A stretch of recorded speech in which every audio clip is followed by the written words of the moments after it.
শুরু করি, দেরি হবে হয়তো ওখানে। একই পাঠশালায় পড়াশোনা খুব ভালো লাগে। সুদামারও কৃষ্ণকে খুব ভালো লাগে।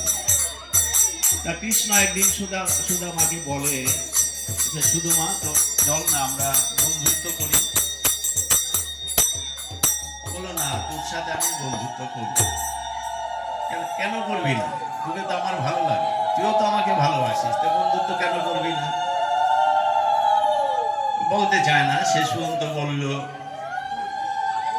দেখ কৃষ্ণ কানাই, আমি তো গরিব লোক,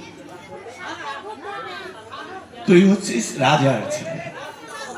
তা রাজার ছেলের সাথে এত গরিবের বন্ধুত্ব হয় না। তুই যখন আমার কাছে কিছু চাইবি, আমি কোথার থেকে তোকে দেবো বলতো?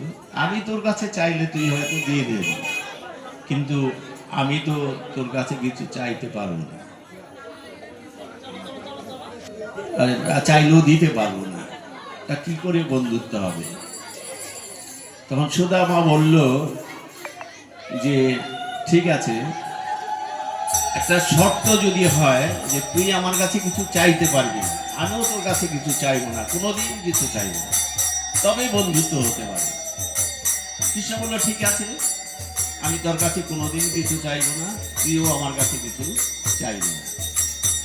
এই শর্তে বন্ধুত্ব হলো। পরবর্তীকালে যখন কৃষ্ণ দ্বারকাতে চলে গেলেন, দ্বারকার রাজা হলেন,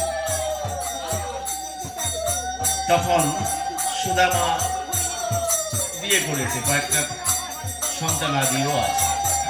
তা খুব মানে সংসারে খুব অভাব, ভিক্ষাবৃত্তি করে, যা কিছু পায় ওই দিয়ে কোনো রকমে সংসার